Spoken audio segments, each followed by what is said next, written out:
I'm sitting in Bag End on the account that was formerly my Evil Side account. Unfortunately, I just don't have time for two accounts these days, but I want to start making content about evil factions again, and I need your guys' help. If you have an evil side commander or even a good side commander potentially that you really want to see a video about, please join my Discord and let me know about it. I'm trying to get reports and screenshots and things from other players and use those to try and make a guide for every single commander in this game. Today, I'm going to be sharing with you guys a build for Qurwan. I don't know how to say the name. I'm just going to call him Q. But a member of my Discord server named Switchblade shared a whole bunch of information, reports, screenshots, gear, all that kind of stuff with me, and gave me permission to make a video about it. Let's get into it. All right, guys, as usual, we will start things off by checking out a report. We have Q versus Gimli. Gimli is bringing T4s. He is one level down, not a huge deal. Actually, both sides really are bringing the T4 units. We can see that Qurwan's Q's army is doing 225,000 soldier damage, pretty respectable amount there. And Q himself is bringing right around 50,000 damage. Switchblade told me that the idea behind this build is to maximize the damage potential of Q's Feint skill. It basically works out to where his army always has, or almost always has, a pretty substantial plus damage bonus, as well as letting Q himself bring some extra damage to the table. We'll get into the gear and the build in a second here.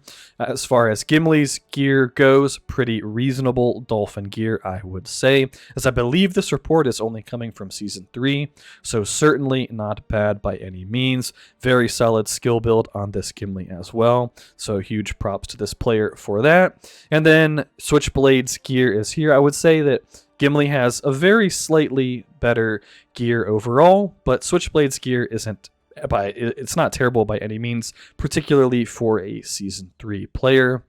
And you guys can see the skill build here. We'll talk about that in a few minutes, but if you want to go ahead and take a screenshot or whatever, feel free to do so.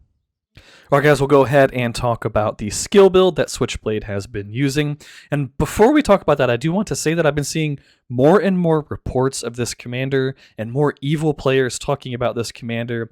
And I kind of dismissed him as just a total silly guy when he first came out, but I think he's starting to get a lot more respect as time goes on.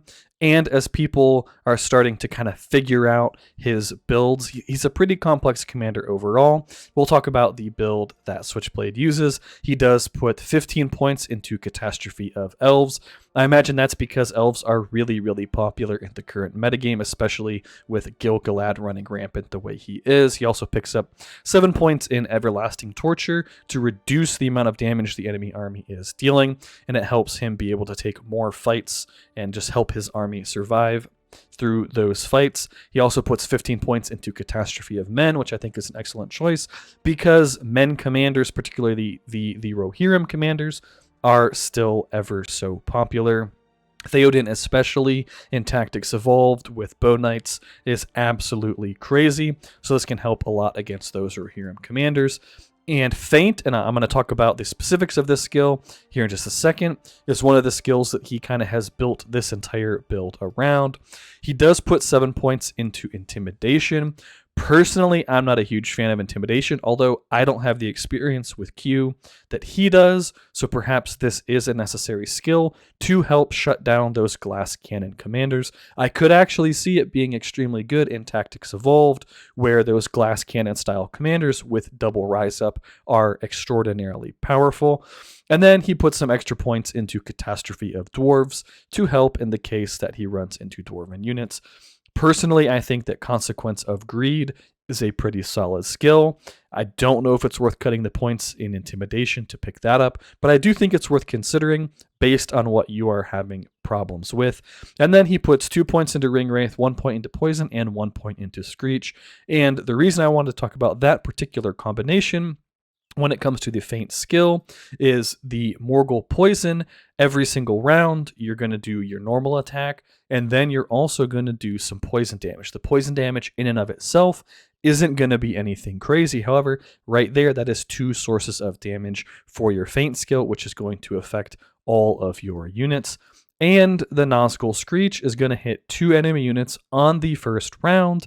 And even though the stun probably isn't going to go off because it's a very low chance of stunning those units, I mean, sometimes it's going to go off and you're going to be super happy about it.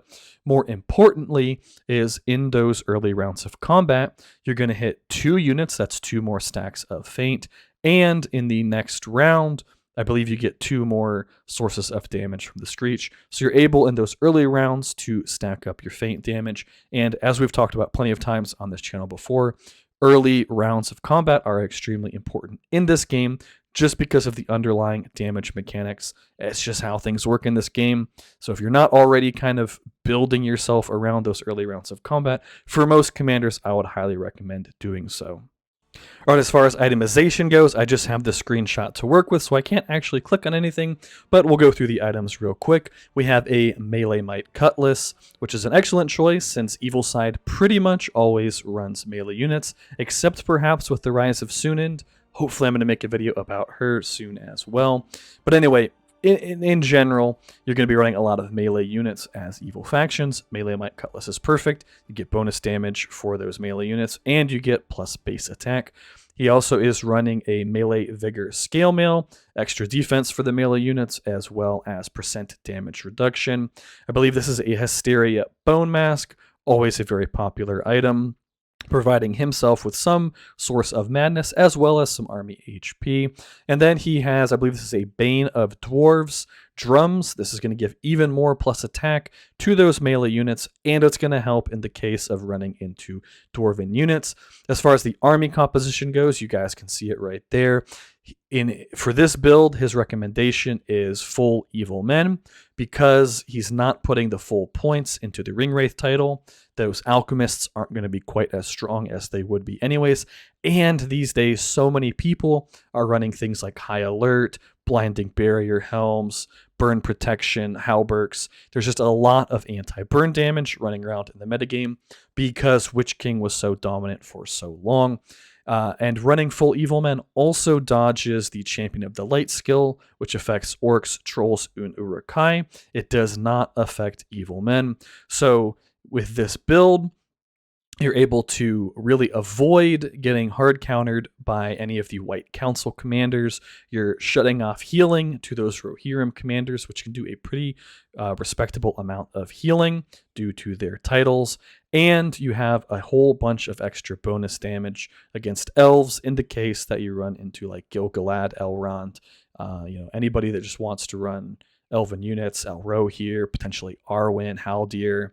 So overall, I actually really like this build, and I hope to see some more popularity from this commander going forward, because I think that I really wrote him off as just kind of a silly guy with a bunch of silly titles that are really specific, like you have to hit your right matchups in order for it to work.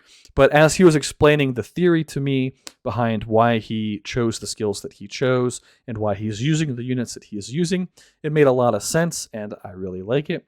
Hope you guys enjoyed it. That's it for this video.